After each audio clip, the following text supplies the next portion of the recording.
I think it's always important to focus on what are ways that we can reduce our risk and protect our brains best. In my research, I focus a lot on what I call the three acts. So, physical, social, and cognitive activities. So, taking part in regular physical activities, it doesn't have to be CrossFit or anything rigorous. It could be an additional lap around Target or Walmart, or say a walk around your neighborhood, but just staying active and moving around really, really helps with brain health, particularly in later life.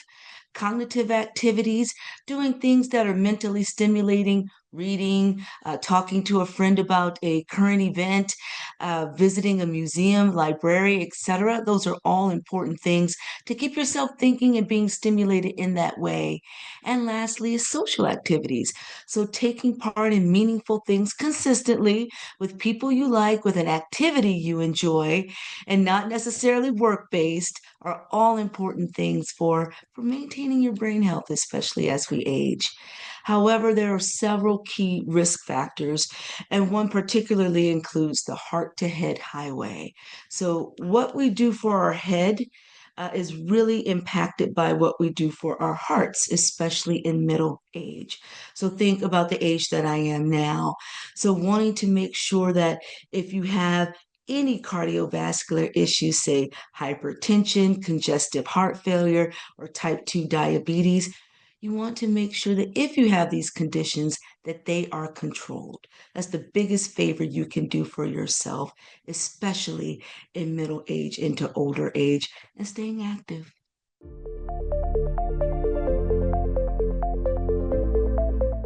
So, a lot of great forward movement, advancements, and such around the recently approved Alzheimer's disease modifying therapeutics important.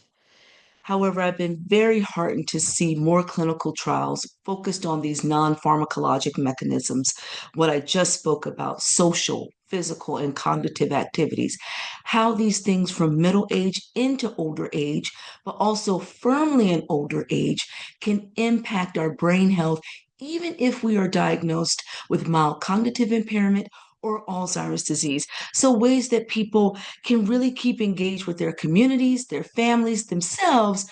But maybe if they do not want to go the therapeutic route, say the pharmacologic, or if they do, then they can augment it in such a way so more evidence is mounting, especially around social connection.